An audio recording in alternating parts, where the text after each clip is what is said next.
कावेरी, मैं काम पर जा रहा हूँ। जी आपकी तबीयत ठीक नहीं है, आप कुछ दिन घर में रहकर आराम कीजिए। नहीं कावेरी, बड़ी मुश्किल से मुझे इतना आसान काम मिला है। अगर ये काम चला गया तो इस बुढ़ापे में मुझसे हार्ड काम नहीं हो पाएंगे। बाबा मैं भी आपके साथ चलती हूँ, आप वहाँ बैठना और मैं आपके बदले का काम कर लूंगी। तभी हरिया सपना को लिए एक बड़े से महल जैसे घर के बाहर आता है। यह 4 मंजिला घर जो पुराने जमाने जैसा डिजाइन किया हुआ था। घर के बाहर गाड़ियाँ और बहुत सारे नौकर थे।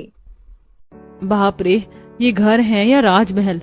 बाबा आप यहाँ काम करते हो?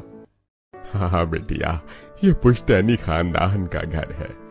तभी वो दोनों अंदर जाते हैं। घर अंदर से राजमहल से भी ज्यादा सुंदर था। अंदर कुछ पुराने जमाने के सामान भी थे।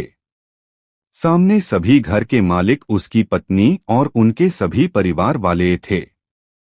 उनके घर की सभी बहुओं ने सोने के गहने, चांदी के डिजाइन वाली साड़ी पहनी थी। बेटिया, ये सेठ नामचंद जी का परिवार है। ये पुश्तैनी खानदान है। मैं यहाँ नौकर का काम करता हूँ। ये किसे लेकर आया तू अपने साथ हरिया? तुझे पता है ना इस घर में बाहर के इंसानों को आने की अनुमति नहीं है। मालकिन, ये मेरी बेटी सपना है। मेरी तबीयत ठीक नहीं है, इसलिए मैं इसे यहाँ लेकर आया हूँ। मेरे बदले का काम ये कर लेगी यहाँ। अगर तबीयत खराब है तो घर जाकर आराम करो। चलो जाओ अपनी बेटी को लेकर यहाँ से। बहू जानी, ये क्या तरीका है बड़ों से बात करने का? हरिया तुम बैठकर आराम करो, तुम्हारे काम सपना कर लेगी। हरिया एक कोने में बैठ जाता है और सपना सफाई करने लगती हैं। यह राजा महाराजाओं की चौथी पीढ़ी का परिवार था। अब सपना वहाँ की हर चीज को देखती हैं, जिनकी कीमत लाखों में थी। सपना, मेरे पैरों में बहुत दर्द हो रहा है, जरा मेरे पैर दबा दे। बड़ी प्यारी बच्ची हो तुम, तुम्हारा विवाह हो गया बेटा? नहीं मालकिन। थोड़े समय बाद हरिया और सपना बाहर आते हैं तो महल के बाहर महल के 2 नौकर खड़े थे। आज मैंने छोटे मालिक के कमरे से पूरे 2 लाख रुपए चुराए हैं। और मैंने छोटी मालकिन के कमरे से ये सारे सोने के जेवर चुराए हैं। इन लोगों ने इन्हें रोजगार दिया और ये इन्हीं के घर चोरी करके इनके साथ गद्दारी कर रहे हैं। अगले दिन शांति के घर का रसोइया आज नहीं आता तो उसका बेटा कहता है, हम खाना बाहर से मंगवा लेते हैं आज।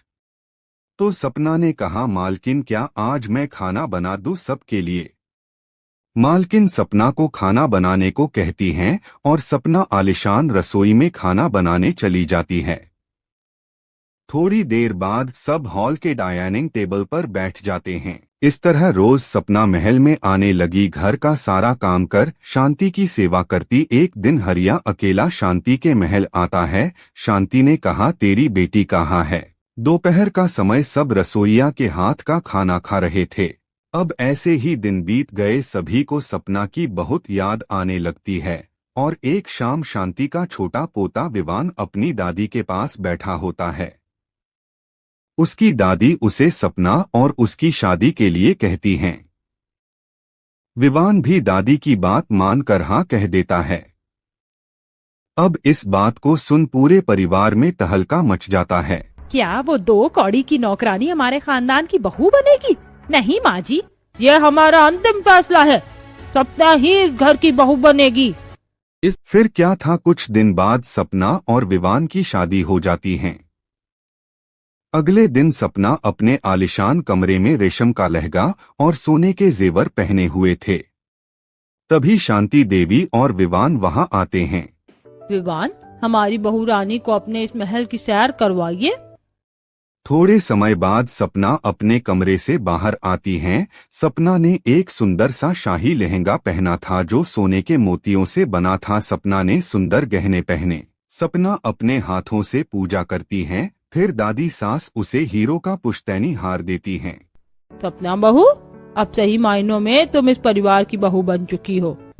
वहाँ कई सारे मेहमान भी आए थे। सपना उन सब से मिल रही थीं। तभी रेखा आकर सपना को पीछे से धक्का देती हैं और सपना गिर जाती हैं और उसका सोने का लहंगा फट जाता है। हुआ देखकर हमारा पुश्तैनी लहंगा फट गया।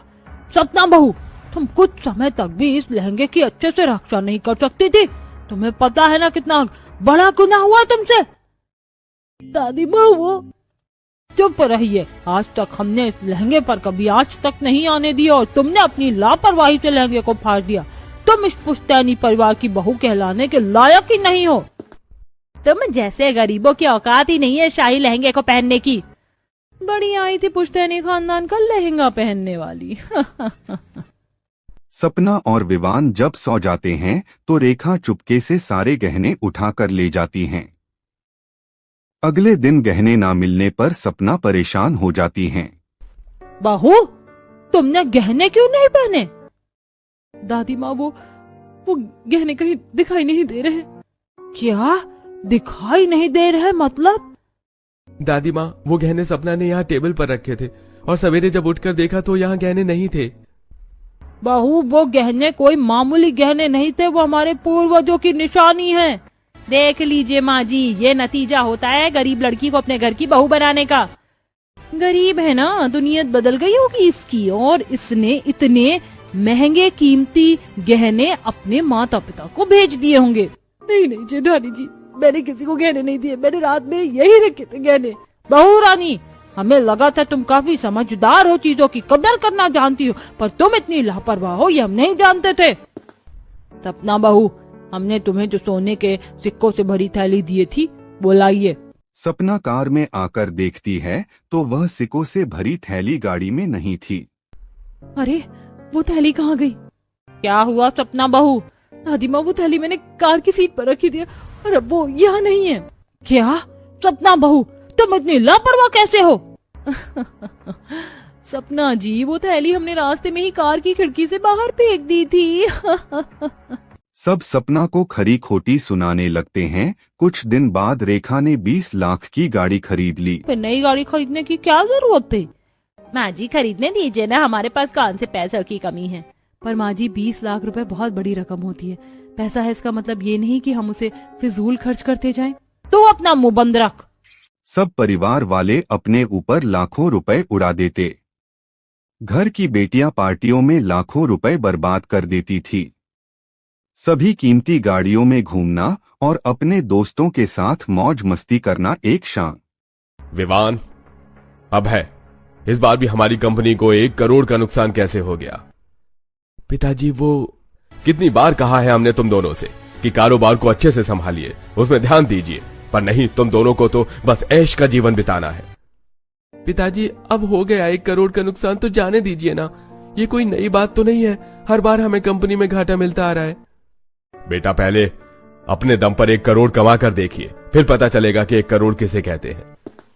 दोनों भाई बाहर चले जाते हैं। बर्बादी ला रखे हैं सबने इस घर में। विवान जी आप कारोबार में सही से ध्यान क्यों नहीं दे रहे हो?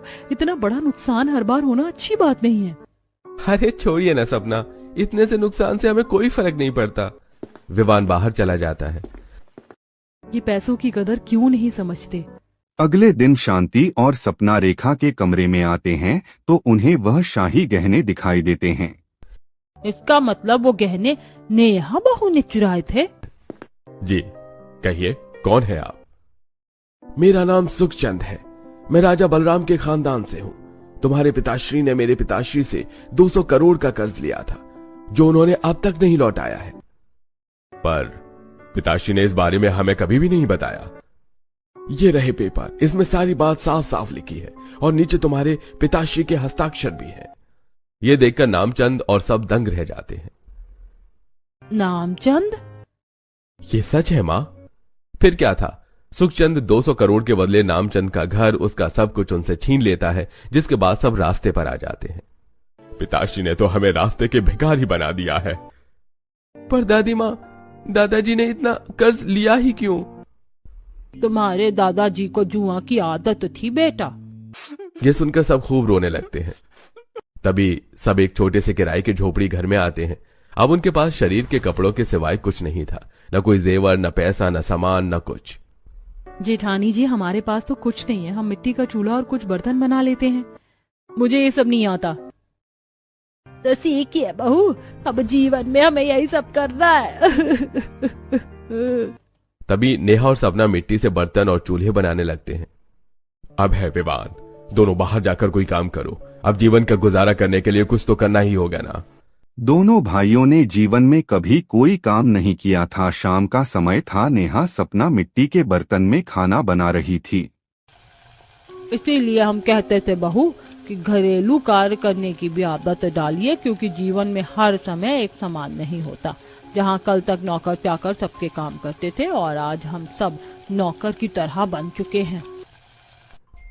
अबे बेटा, तुमने थोड़ा बहुत पैसा कहीं संभाल कर रखा था क्या? बेटा, इस परेशानी में नहीं जिया जा रहा है हमसे। काश कि मैंने कुछ पैसा बचा कर रखा होता माँ। अपनी जरूरत में मैंने बेवजह लाखों रुपए यूं ही उड़ा दिए। अगर वो पैसा आज मैं संभाल कर रखता तो वो हमारे इस बुरे समय में काम आता। मैंने भी बहुत फिजूल पैसा खर्च किया है, लाखों के कपड़ों में, करोड़ों की गाड़ियों में, दोस्तों में, पार्टियों में। काश कि हम वो सब फिजूल खर्च न करते तो आज हमारे ऊपर ये परेशानी कभी नहीं होती। सब अपने अपने किए को याद करके रो रहे थे। भगवान जी, बस एक बार हमें हमारा सब कुछ लौटा दीजिए। हम वचन देते हैं भगवान जी कि हम जीवन में कभी फालतू खर्चा नहीं करेंगे। बच्चों, चलिए हमारे साथ। शांति देवी सबको अपने महल में लेकर आती है। सुखचंद, अब तुम जा सकते हो, तुम्हारा काम पूरा हो चुका है। सुखचंद और उसके आदमी वहां से चले जाते हैं। माँ, वो लोग कहाँ चले गए? वो सब अपने घर चले गए हैं। मतलब ये कि बहू रानी, तुम्हारे ससुर जी ने सुखचंद के पिता से कोई कर्ज नहीं लिया था। ये सब एक नाटक था। ये सुनकर सबके होश उड़ जाते हैं। क्या? हाँ, हम सपना बहू के साथ मिलकर तुम सबको सबक सिखाना चाहते थे। वो जो वसीयत सुखचंद ने दिखाई थी, वो झूठी वसीयत हमने ही बनाई थी। दादी माँ, ये सब लोग कितने फालतू खर्च कर रहे हैं, करना अच्छी बात नहीं है दादी माँ, वरना एक दिन सब बर्बाद हो जाएगा। और जेठानी जी को मुझसे क्या दुश्मनी है? वो क्यों मेरे साथ ऐसा कर रही हैं?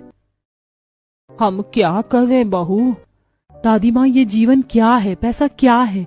इन्हें इनका मोल दिखाना होगा। मेरी बात ध्यान से सुनिए। और फिर सपना के साथ मिलकर हमने ये खेल खेला ताकि तुम सबको यह एहसास हो सके कि अभी जो ऐशो आराम संपत्ति तुम्हारे पास है, अगर वो ना हो तो कैसा लगता।